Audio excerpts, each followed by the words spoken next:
Chegou a promoção Compre no Carrinho, leve o carrão! Sorteio de 3 carros. É um no aniversário, um no Natal e um no Ano Novo. Cada R$100 em compras, paga um cupom. CPF no caixa é cupom em dobro. Master Supermercados. Tá no Master, tá em casa. Na TV Erechim, na resenha, com Fábio Lazarotto e convidados.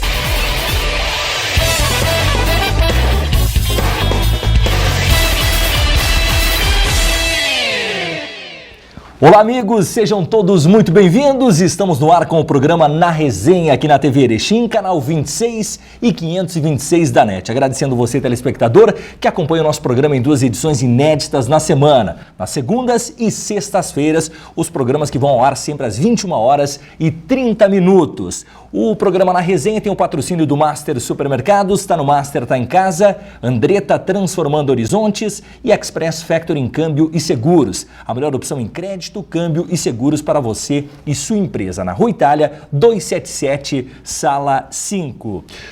Eu preciso fazer uma confissão antes de a gente começar o nosso programa Na Resenha de hoje e apresentar o nosso convidado, que há muito tempo, né, eu tenho vontade de realizar uma entrevista com o nosso convidado de hoje, né? E algumas vezes tentei até fazer um medicamento para conseguir fazer uma entrevista com ele, mas em razão da agenda não foi possível fazer. E agora tenho o privilégio de receber aqui no nosso programa Na Resenha de hoje para bater um papo conosco, contar histórias, falar um pouco da sua vida, da sua história no futebol. Eu estou recebendo nada mais, nada menos do que Gilmar Rinaldi, ex-goleiro, tetracampeão mundial com a seleção brasileira em 94, foi empresário de futebol, foi um dos homens mais importantes do futebol brasileiro quando esteve no cargo de coordenador de seleções entre 2014 e 2016. É um prazer ter este filho da terra, Gilmar Rinaldi, aqui no programa Na Resenha. Gilmar, seja muito bem-vindo, prazer em recebê-lo. Obrigado, amigos, é um prazer também estar aqui. E agora a minha atividade atual é exatamente o que falou é o nome do programa, fazer resenha. Fazer é a resenha. melhor coisa, contar história, falar um pouco da vida, alguns momentos que a gente passou. E é um prazer e sempre que eu posso eu volto a Erechim, que é a minha cidade, minha família continua aqui. E tenho muitos amigos e essa vez também eu vim especialmente porque tem um encontro de amigos. Depois de 50 anos, mais ou menos 40 anos, a gente vai reunir uma turma da antiga, alguns que estudaram, outros que a gente jogava uma pelada de vez em quando. Vamos fazer uma bela festa aqui para comemorar, para contar história, matar saudade. Um mais gordinho, mais magro, careca, cabeludo, mas a gente consegue se reconhecer e se identificar porque as coisas que acontecem na nossa juventude permanecem. Bom, Gilmar, primeiramente, tu foste um jogador reconhecido no mundo todo, ídolo de grandes torcidas como Flamengo, São Paulo, no Internacional, ídolo de um país quanto jogador de seleção também, fez parte daquela seleção olímpica que era a base do Esporte Clube Internacional. Qual é a tua relação hoje com o Erechim? Tu vem para cá com frequência? Como tu falaste, tu tem ainda o teu irmão aqui, a tua mãe aqui. Como é que é a tua relação hoje com o Erechim? Olha, é exatamente essa, de família e de amigos, né? Então eu venho para cá para passear, tem alguns negócios aqui em Erechim ainda, alguns investimentos que eu venho dar uma olhada de vez em quando, mas eu venho basicamente para matar saudade dos amigos, da minha família e ver como é que está Erechim, acompanhar o crescimento, observar um pouco e vim aqui para passear, é um momento de lazer, de conforto e de contar a história também. Bom, e como você está nesse estágio de aproveitar a vida, mas também vem para Erechim para cuidar de alguns negócios, obviamente você também deve estar acompanhando a ascensão do nosso Ipiranga aqui no cenário do futebol nacional. Disputou nos últimos anos 5, 6 Copas do Brasil, disputando a Série C do Campeonato Brasileiro, bateu na trave esse ano, quase subiu para a Série B do Campeonato Nacional. Tu tens acompanhado o Ipiranga também, Gilmar? Tenho acompanhado e torci muito, sabe? Esse ano mandei, inclusive, uma mensagem para a torcida de Ipiranga, estava vibrando como todo mundo, eu sei da dificuldade de se chegar a uma decisão para subir para a Série B, o Ipiranga quase conseguiu dessa vez, mas tenho certeza que está no caminho certo e vai conseguir. E uma cidade como Erechim, com a representatividade que tem, com a força econômica que tem essa cidade, não pode deixar de ter um representante forte no futebol. E parabéns a quem está dirigindo Ipiranga atualmente, eu sei que alguns são meus amigos também da época que eu convivi aqui com eles, e eu acho que o caminho é esse aqui. Erechim precisa ter alguém representando o esporte, o povo daqui gosta de futebol, e agora com essa fagulha que incendiou um pouco mais, animou, o pessoal vai apoiar ainda mais. Tu chegaste a jogar no Colosso da Lagoa, Gilmar? Eu joguei pelo Internacional contra o Ipiranga uma vez, eu acho que umas 3 ou 4 vezes eu cheguei a jogar. sabe? Um dos primeiros jogos que eu fiz como titular do Internacional foi também, eu acho que final de 93 ou 94, contra o Ipiranga, jogando ainda pelo Internacional. Mas eu ia a todos os jogos, quando eu era pequeno, eu ia lá, ficava de gandula e ficava brincando, conhecia todos os jogadores. Eu vivi muito aquele clima do Ipiranga, do futebol, mesmo antes de ter saído para tentar a minha carreira. Bom, eu vou te fazer uma pergunta, Gilmar, que eu não sei se alguém já te fez essa pergunta ou não. Acredito que na crônica esportiva ainda não. Gilmar Rinaldi, já que tu pegaste também a fase que nós tínhamos o Atlântico no futebol, Gilmar Rinaldi era ipiranguista, era atlantista lá no passado? Então, eu era de Ipiranga, por um motivo, porque o meu pai é um dos fundadores também de Ipiranga, ele foi os que começaram na construção do estádio, então eu já era do Ipiranga. Mas tem um detalhe importante, eu estudava no Mantovani, que tinha um muro que separava o campo do Atlântico. E alguns amigos lá, a gente combinou bem, fizemos um furo lá no muro. E de vez em quando eu dava uma fugidinha na aula para ir lá para ver o treino, porque era o mais próximo que tinha do Atlântico. Quando o Atlântico foi reativado, eu não lembro bem em que época que foi. E eu ficava lá também convivendo com os jogadores, curioso, tentando aprender alguma coisa. E sempre tinha um problema de gandula para o chute a gol lá dos goleiros. E eu fiz um acordo com eles bem interessante. Eu ficaria de gandula para os goleiros na hora do treinamento, tanto que no final do treinamento eles me chutassem algumas bolas, me dessem algumas dicas, e aí eu fui aprendendo um pouco. Então, o coração é do Ipiranga, porque meu pai sempre foi piranguista, eu cresci vendo isso. Cheguei a assistir 1 ou 2 jogos lá no Estado da Montanha, sabe, antes de ser desativado. Da RBS TV. Exatamente, eu era muito pequeno, mas eu assisti. Mas o time também que marcou muito foi o Atlântico, porque é ali que eu fui incentivado, e um zagueiro da época chamado Virgílio, que um dia chegou, olha, eu conheço o treinador do Juvenil do Internacional, seu James Schmidt, se você quiser eu faço uma carta de apresentação. Peguei a carta e fui a Porto Alegre com 14 anos, e a minha mãe falou que, sempre fala que eu fui fazer um teste e nunca mais voltei, só para passear. Olha que interessante, eu não sabia dessa tua relação com o Atlântico especialmente, e que foi antes da tua ida para Porto Alegre. Agora, Gilmar, naquela época lá, tu te lembra quem era o goleiro do Atlântico, o goleiro que te inspirava ali nos treinamentos, enfim? Olha, eu me lembro, acho que tinha um que chamava Valmir, que era um catarinense, e ele que mais me dava atenção, assim, né? Mas quem marcou mesmo foi o Virgílio, que era o zagueiro que o Atlântico tinha, que ele identificou em algum momento alguma qualidade que eu poderia tentar evoluir. E eu já estava muito animado, porque na época nós tínhamos um torneio intercolégios aqui em Erechim, que era o Pingo de Gente, os jogos eram feitos no ginásio da São Pedro, futebol de salão, e no dia dos jogos os colégios davam folga para os alunos. E o estádio estava sempre lotado, o ginásio sempre lotado, e é ali que eu comecei a jogar, ali que me destaquei um pouco. Eu cresci um pouco rápido, então era um pouco maior que os outros, porque desenvolvi um pouco mais rápido. E aí comecei a pegar gosto, e aí nunca mais parei de jogar no gol. Até os 14 anos, até para quem muitas gerações vieram de lá para cá, Gilmar, mas aonde morava Gilmar Rinaldi até os 14 anos aqui em Erechim? Na rua Germano Hoffmann, ali perto da Cotrel, perto da... eu não lembro bem o nome da rua ali, acho que é Germano Hoffmann. Germano Hoffmann, é isso. Morava ali com a minha família. Eu cheguei em Erechim com 10 anos, eu morava em Mariano Moro, que é uma cidade aqui do interior. E lá eu jogava também, mas sempre no colégio, a forma amadora. E aqui em Erechim que eu despertei mesmo a vontade de ser goleiro. Eu tive sempre um karma que me ajudou muito, o nome. Por exemplo, toda vez que se fazia uma pelada que tinha, olha, vamos fazer uma partida de futebol, eu nunca tive a chance de jogar na linha, porque como eu tinha o nome de um ex-goleiro famoso, eu já era colocado no gol. E eu acabei gostando da coisa e aí eu preferi ficar por lá mesmo. E o Gilmar, antes de você, né, que a seleção brasileira tem história com o Gilmar nas metas. O Gilmar inspirou o teu nome também, hein, Gilmar? Inspirou meu nome. O meu pai era um fanático torcedor de futebol, do Ipiranga de Erechim, da Portuguesa de Esportes e da Seleção Brasileira. Para você ter uma ideia, nós somos em 3 irmãos homens e 3 mulheres, mas os homens têm o nome de Jair, por causa do Jair da Rosa Pinto. O outro é Milton, que eu acho que o cara na hora registrou um pouco errado, era para ser Newton, que é do Newton Santos. E eu, que nasci em 59, logo após a Copa de 58, recebi o nome de Gilmar. Eu acho que ele gostava um pouco de futebol, né? Que legal. Aliás, o teu pai acompanhou você ser tetracampeão mundial, Gilmar? Não, tetracampeão não. Ele me acompanhou no Flamengo, quando eu fui campeão brasileiro. Até o Flamengo, ele faleceu em 93. Eu lembro até hoje, 2 dias antes de um jogo contra o Grêmio em Porto Alegre, onde o Denner, o jogador que depois teve um acidente e faleceu, deu um show especial Lembro, nesse dia nós perdemos para o Grêmio, aí foi nessa época, 93, aí, por aí ele só acompanhou até aí. Mas ele aproveitou bastante e conseguiu ver a minha ascensão no futebol, ser campeão brasileiro 2 vezes, vibrou muito. Bom, Gilmar, com relação à tua carreira quanto goleiro, qual foi o momento que você elenca como o momento mais alto, né? Porque muitas vezes as pessoas pensam, é o tetracampeonato, agora para ti profissionalmente, jogando, qual foi o momento mais importante?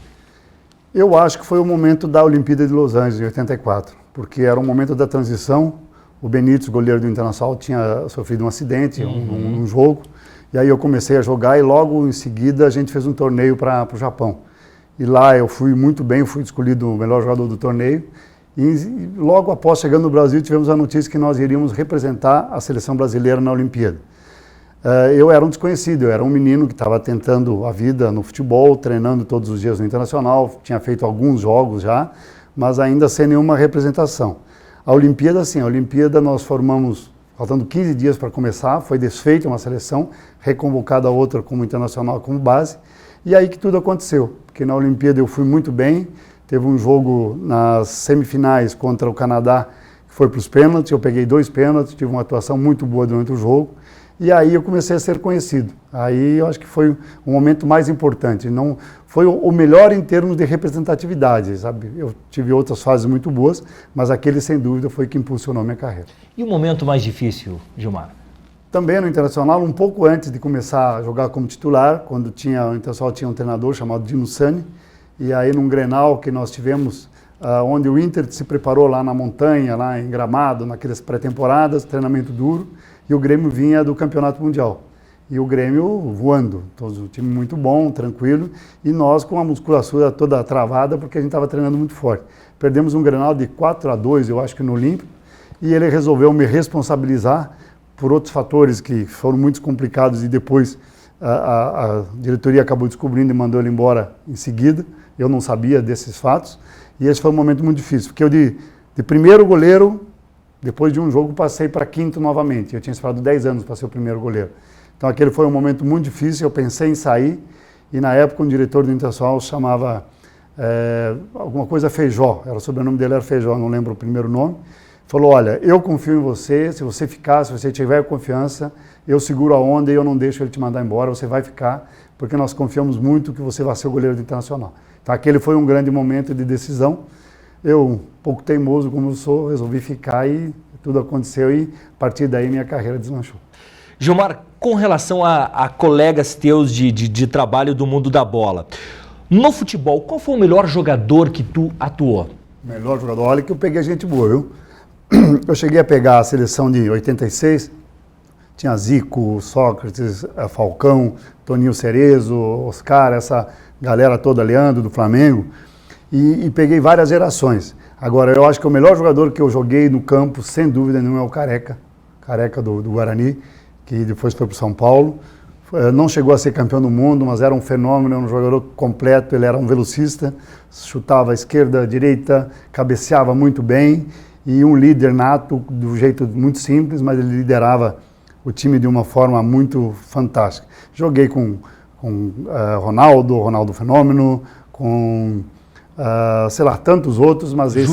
O Júnior, exatamente, mas esse foi o cara que ele me surpreendia todo dia no campo. Nós, jogadores, ficávamos surpresos com as jogadas, as atitudes dele, porque é fenômeno completo. Aliás, essa é a minha opinião, é do Maradona, que fala que o melhor jogador que ele jogou também foi o Careca. Pois é, eu ia entrar justamente nisso. O Maradona tem também tom provocativo, obviamente, que segundo ele, o melhor jogador brasileiro que ele atuou foi justamente com o Careca. Agora, Gilmar, com relação ao mundo do futebol, tu pegou uma geração, né, e obviamente tu é um cara bastante culto, um cara que tem um nível intelectual que muitas vezes não é a média do futebol e também de uma geração que tu pegou. O Gilmar Rinaldi da época, de jogador de futebol, conseguiu fazer, como a gente diz na gíria do futebol também, um pé de meia para a vida no teu período de jogador de futebol ou não? Consegui sim, porque eu sempre fui conhecido como o jogador mais pão duro de todos os times que eu passei, e mais controlado, eu sempre falei, não era pão duro. Mas eu cuidei e eu tentava explicar, inclusive para os meus colegas, que muitas vezes o mais importante não é ganhar muito, é saber você equilibrar as suas finanças para que não gaste mais do que você ganhe. Então isso é básico. Mas eu cuidei muito da minha carreira, terminei em 97 no Japão, os 3 últimos anos, e aí eu acabei já com 37 anos, aí eu consolidei minha vida, minha carreira, disse, bom, posso parar, estou tranquilo, posso tentar uma outra atividade sem pressa, sem a necessidade de cobrir o caixa todo final do mês. E teve muitos jogadores da tua época que jogaram contigo, que daqui a pouco até tinham remunerações maiores, mas que acabaram se perdendo no meio do caminho, não conseguiram e hoje têm dificuldades, inclusive, de sobreviver? Bastante, infelizmente bastante, porque o futebol ele é uma nuvem de fumaça que se dissipa a qualquer momento e muitas vezes você fica iludido, você é considerado uma pessoa diferente, quase que um ser diferente e quase que um Deus. Tudo bem, você só não pode acreditar nisso, certo? Porque a vida, a realidade é outra. Exato. Sabe? Você tem que saber administrar isso muito bem e é um momento muito complicado porque quando isso acaba, alguns sentem muita falta, outros têm depressão, que eu considero hoje um dos maiores problemas no futebol é a depressão dos jogadores, só que eles não conseguem entender que aquilo é uma depressão, eles não identificam que é uma depressão, também por isso não tratam, mas que leva muitos a um final muito triste de carreira.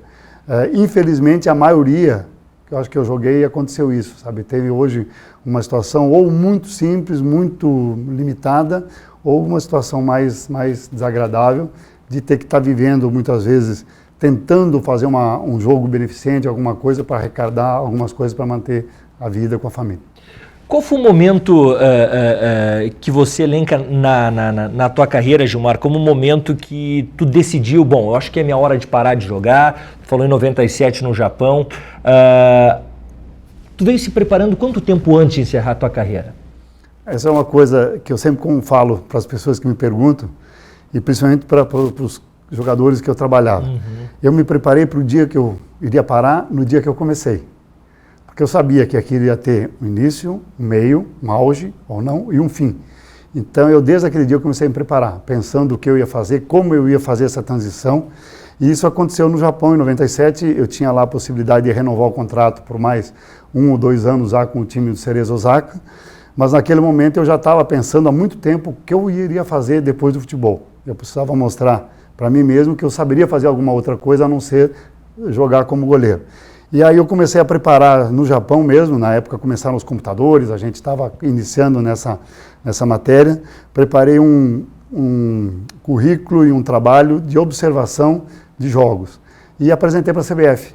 Mandei acho que foi por e-mail alguma coisa, mandei para a CBF. Já no final do ano, quando eu estava me preparando para fazer as despedidas no Japão, cheguei no Brasil, fui na CBF, fiz uma reunião, o presidente ficou maravilhado, porque ele nunca tinha visto nada parecido, que era observar os jogos, estudar as equipes adversárias com a tecnologia que tinha na época, que pouca gente conhecia, mas que já existia. E eu consegui sintetizar tudo num trabalho, e aí eu já engatei uma coisa atrás da outra, quer dizer, parei de jogar em 97, 98 eu fui observador da seleção brasileira na Copa da França, e depois da Copa eu já fui convidado pelo Flamengo, pelo presidente Edmundo na época, para ser o diretor do futebol, o presidente do futebol, que o Flamengo queria fazer uma coisa diferente. A minha intenção já era começar como agente em seguida, mas aí eu tive que parar e fui para o Flamengo, fiquei 1 ano e meio lá como diretor de futebol, e aí depois sim, quando eu saí do Flamengo, fiz uma viagem à Europa, fui conhecer um pouco mais do mundo do futebol, e aí fui ser agente, onde fiquei por 10, 11 anos. Bom, nós falamos do Gilmar aqui no período de Erechim, o início da carreira dele, passamos pelos clubes na qual ele atuou e a gente vai chegar até, a partir de agora, a outra etapa da vida do Gilmar Rinaldi, depois do intervalo, onde ele vai falar da passagem dele quanto empresário, jogador de futebol, a passagem dele pela seleção brasileira como coordenador de seleções e também alguns bastidores do mundo do futebol que só o Gilmar conseguiu viver e vai nos contar e compartilhar com você, telespectador. Rápido intervalo e voltamos já. O esporte é debatido aqui na Resenha. A solução financeira para você e sua empresa está na Express Factoring Câmbio e Seguros. Antecipação de cheques e duplicatas, compra e venda de moedas estrangeiras, envio de remessa ao exterior e uma linha completa de seguros. Atendemos ramos comerciais, industriais, prestadores de serviços e demais segmentos. A Express é a melhor opção em crédito, câmbio e seguros para você e sua empresa. Na Rua Itália 277, Sala 5, Erechim, Rio Grande do Sul. Telefone 54-3712-0556. Pensando em você e na sua família, o Master Supermercados lança o programa de relacionamento Cliente Master Mais Vantagens. É muito fácil participar. Cadastre-se no aplicativo, na loja ou no site e pronto. Informe seu CPF no caixa na hora da compra e aproveite todos os benefícios de ser um cliente Master Mais Vantagens. Com ele você tem mais vantagens, mais descontos e muito mais economia. Master Supermercados. Tá no Master, tá em casa.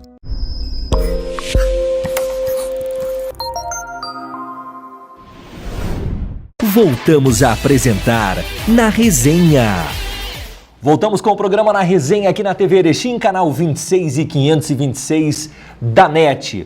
O programa Na Resenha tem o patrocínio do Master Supermercados, está no Master, tá em casa, Andretta Transformando Horizontes e também conosco o patrocínio da Express Factoring Câmbio e Seguros, a melhor opção em crédito, câmbio e seguros para você e sua empresa, na Rua Itália 277, Sala 5. Nós temos o prazer de receber aqui no programa Na Resenha de hoje o Gilmar Rinaldi, ex-goleiro, tetracampeão da seleção, com a seleção brasileira em 94, ex-agente de futebol.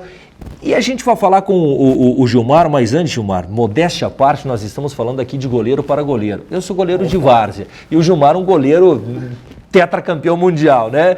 Mas Gilmar, vem cá, eu quero te fazer uma pergunta que eu sempre quis fazer para um grande goleiro, não tive a oportunidade de fazer. Tem algum segredo para pegar pênalti, Gilmar? Tem. Tu tinha as tuas manhas, aquilo que era teu, e que às vezes tu chega para um goleiro, algum goleiro, olha, tem isso aqui, enfim. O que é que dá para te compartilhar conosco, com os goleiros de peladas também que nos acompanham aí, Gilmar? Bom, a maturidade que me fez chegar a essa conclusão, né? Eu consegui entender bem isso, foi no final. Primeira coisa, eu sempre treinei muito os pênaltis. Eu tentei estudar muito o que o batedor bate e pensa na hora, qual é o raciocínio dele, quais as atitudes que eles vão tomar. E aí eu comecei a fazer pesquisa e ver como era a possibilidade e a probabilidade da bola aí no canto direito, no canto esquerdo, rasteira, o jogador que chutava forte, o jogador mais técnico, e estudar isso tudo. Aí eu cheguei a uma conclusão muito simples.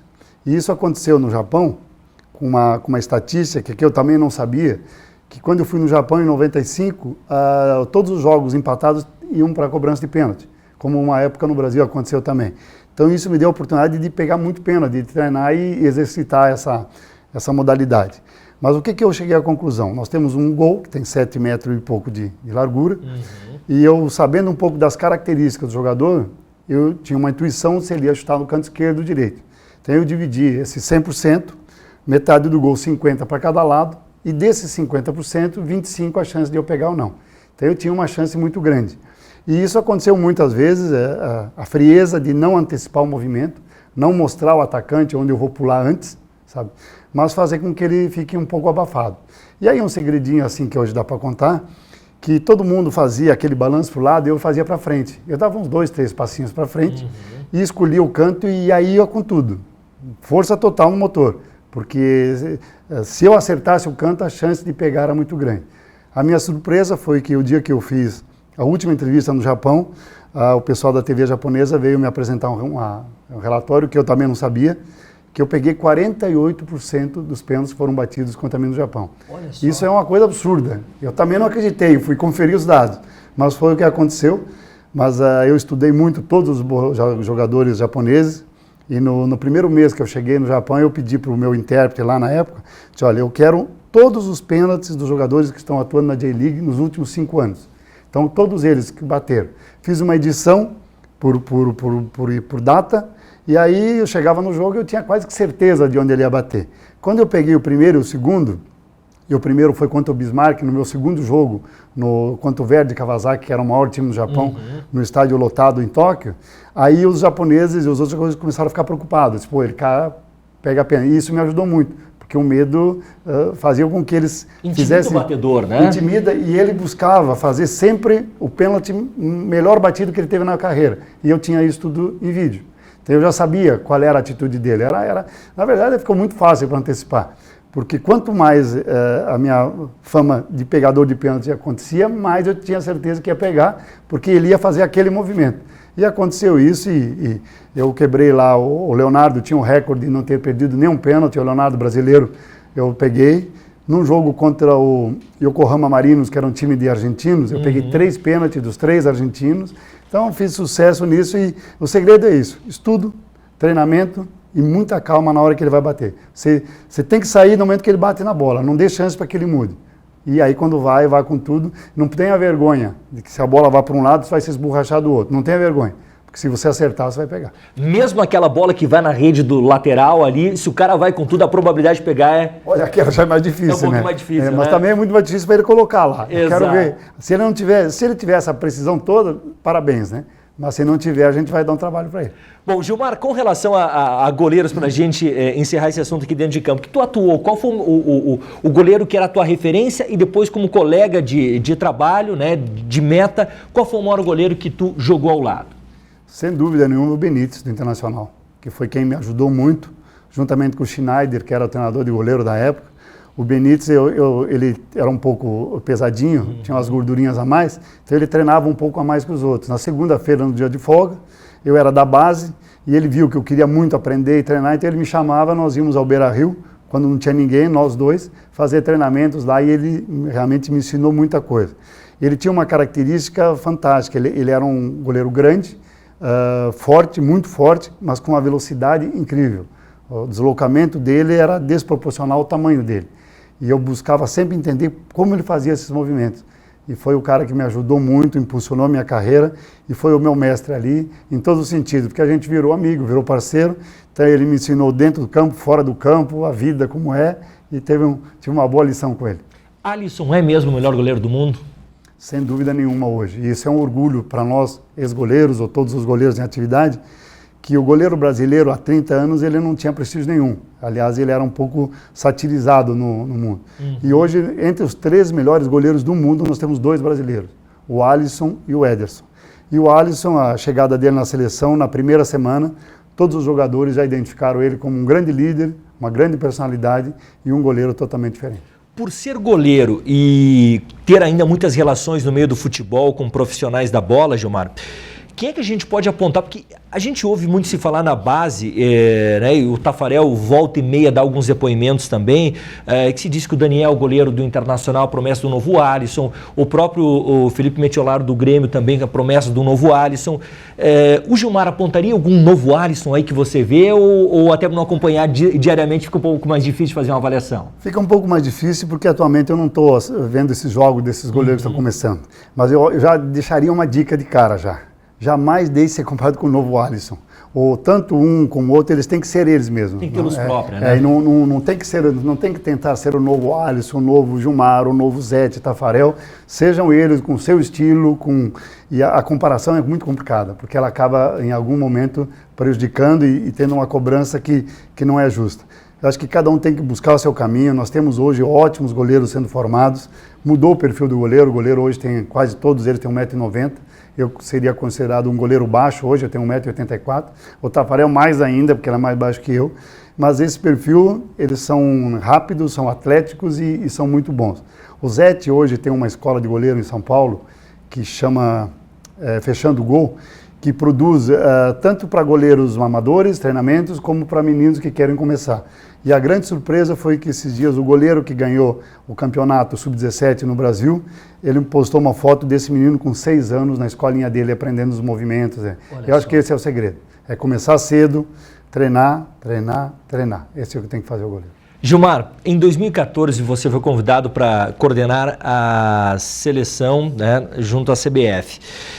Você ficou até 2016, teve aquele trabalho junto com o Dunga. Como é que foi aquele teu período para ti, quanto um jogador que teve um papel importante na seleção, quanto jogador, depois assumir essa condição? Como é que foi aquele período de 2 anos, Gilmar? E te frustrou muitas coisas lá dentro? Não frustrou porque eu mudei o que tinha que ser mudado. Eu tive resistências, eu briguei com um monte de gente, mas eu fiz o que tinha que ser feito. E coloquei a visão que eu achava que o profissionalismo na seleção tem que ter. O que acontece é o seguinte, em 2014 eu fui convidado um dia antes da final da Copa do Mundo, Argentina e Alemanha, depois de 7-1. Então imagina a cena, eu entrei numa seleção, só que eu não podia dizer não. O futebol me deu tanta coisa, me proporcionou tanta coisa, que eu não teria o direito de dizer que não iria tentar ajudar naquele momento, que era um momento terrível, difícil para o Brasil. Seleção brasileira perde de 7-1. O mundo todo comentando. Poucos meses, o presidente da CBF, o meu presidente, é preso. Passa um pouco mais, o meu vice-presidente que entrou, foi eleito, é suspenso, banido do futebol. Então você imagina a dificuldade. Uma resistência muito grande na época com o Dunga, pelo passado dele, porque alguns não achavam ele simpático, que é um grande treinador, é um grande líder e impondo as suas metodologias. No início, foi até mais fácil, porque os jogadores estavam muito preocupados, muito acuados, então tudo que o Dunga determinava era feito sem contestação. Ao longo do tempo, houve um desgaste, principalmente da parte técnica, e eu, como o primeiro comandante, eu tinha que tentar fazer dar certo. E eu tentei até o final, isso na seleção principal. Na organização da seleção, eu mudei totalmente o quadro de escritório e o quadro de campo das seleções de base, todas elas, que realmente não estavam bem formadas, tinha gente lá por amizade, por alguma ligação, que tinham cargos, eu mudei tudo isso e fiz uma coisa muito simples. Eu busquei no mercado, por exemplo, para chamar o coordenador das seleções de base, eu busquei todos os coordenadores do Brasil, do time Série A e B, e perguntei para eles, quem é que está fazendo o melhor trabalho entre vocês? E aí eles me apontaram alguns, eu chamei 3, fiz uma entrevista e escolhi um, que na época era o coordenador do Palmeiras. Com os treinadores a mesma coisa, perguntei para todo mundo, quem é o melhor treinador sub-20 do Brasil? Na época todos, foi unânime, apontaram o Micali, Rogério Micali, que foi campeão com a seleção olímpica. Contratei para a seleção. Na sub-17 a mesma coisa, na sub-15 a mesma coisa.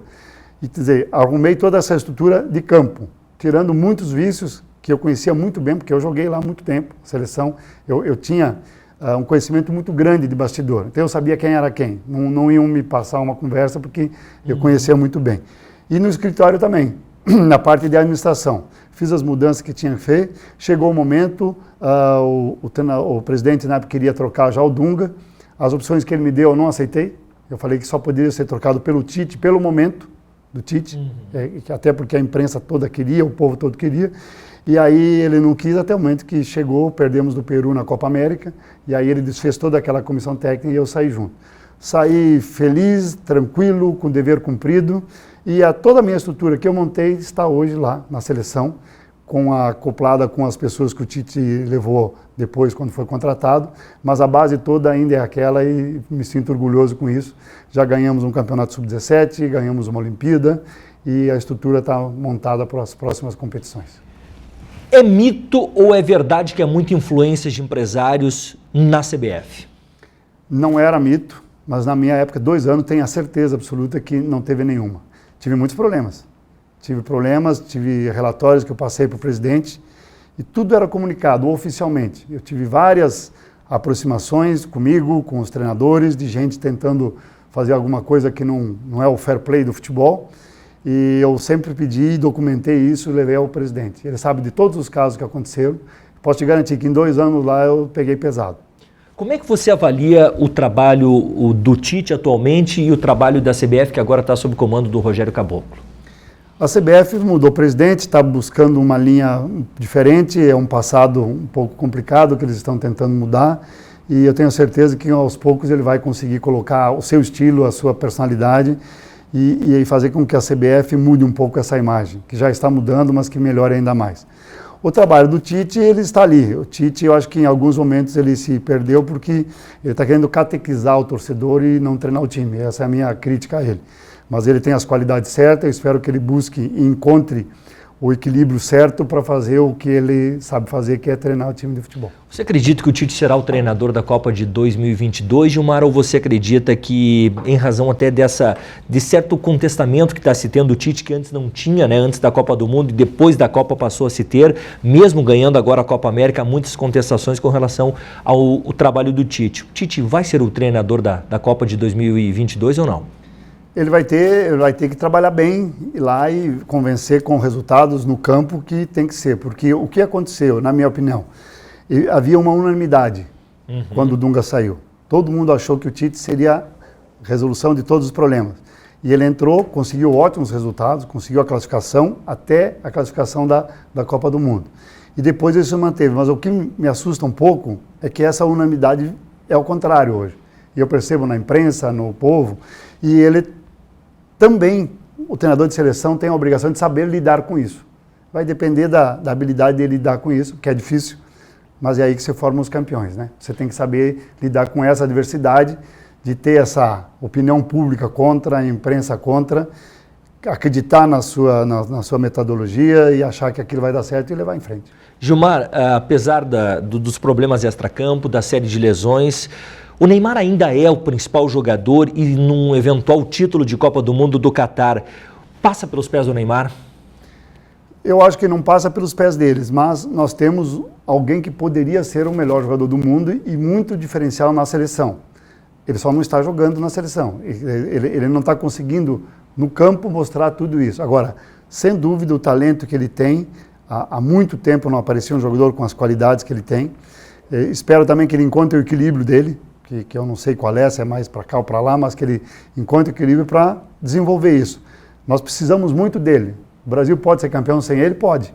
Mas é claro que se ele estiver bem vai ajudar muito, porque ele é um jogador muito diferente, com potencial, para ser um grande destaque na Copa do Mundo, como muitos foram já no passado. Mas ele precisa rever algumas posições. Eu tenho 2 assuntos ainda e temos 2 minutos ainda de programa, Gilmar. Com relação à dupla Grenal, qual é a projeção que você faz para a Grêmio Internacional, especialmente para a próxima temporada? Olha, eu acho que tanto o Grêmio como o Inter aprenderam muito nesse campeonato. Evoluíram muito bem, estão com os times muito bons, mas algumas coisas vão servir como lição. Problemas extra-campo que eu fiquei sabendo lá no Inter, que afetaram. Eu acho que a profissionalização, cada dia melhor, com cobrança aos profissionais envolvidos, tem que existir. Mas é claro que o potencial é grande. Nós temos aí 2 representantes nossos no Brasil que precisam novamente chegar a disputar uma final e ganhar um título importante como esse do Campeonato Brasileiro ou uma Libertadores. Estamos passando perto, mas não é o suficiente. Para se manter grande, você tem que estar entre os primeiros. E eu acho que tem tudo para estar. Nós temos um bom treinador de um lado, agora vai chegar um treinador novo no outro, mas isso só não resolve, tem que batalhar. Gilmar, outra questão também, e o Jorge Jesus no Flamengo? Tu chegou a ter já algum contato, alguma conversa com o Jesus? E o que dá para dizer do trabalho dele? Bom, ele fez um trabalho fantástico. Conheço ele, já tinha o histórico dele, uma pessoa que eu contratei na CBF na época, que auxiliava nas palestras, ele era contratado do time do Jorge Jesus, conhece muito bem ele, trabalhou 6 anos com ele. Ele é um maluco beleza. Ele é um cara que sabe muito futebol, tem uma forma totalmente diferente de se comunicar, é espalhafatoso, não é aquele treinador discreto, mas ele faz funcionar, principalmente num tempo mais reduzido, porque aquilo gera muito desgaste, ele é muito intenso. Mas ele mudou muitos conceitos e nós precisamos aprender muita coisa com isso. Bom, Gilmar, eu quero te agradecer, foi um prazer, teria muito assunto. O Gilmar é o tipo da figura, pelo nível intelectual dele, e outro de fácil conversa e aquelas conversas boas, Gilmar, de o cara sentar numa mesa de bar, tomar uma cervejinha e ficar conversando e ouvindo as tuas histórias, que são simplesmente fantásticas. Gilmar, muito obrigado, agradeço mesmo pela oportunidade que tu nos deu aqui de bater um papo, conversar, no teu período agora também de férias, de ficar próximo dos amigos e dos familiares, mas tirar esse tempinho para vir aqui bater um papo conosco. Tenho certeza que as pessoas vão adorar esse bate-papo contigo. Obrigado, Gilmar. Obrigado, é um prazer. É o que você falou, você me chamou para uma resenha. A resenha é o que eu mais faço hoje em dia, é o que eu mais gosto. Então, estou muito à vontade, um abraço aos meus conterrâneos aqui. E sempre quando dá, a gente está por aqui para dar uma volta, dar um abraço neles. Esse é o Gilmar Reinaldi, um dos nossos orgulhos aqui de Erechim. Um grande abraço a todos, nós voltamos com o Na Resenha na próxima semana. Aquele abraço. Na TV Erechim, Na Resenha, com Fábio Lazarotto e convidados.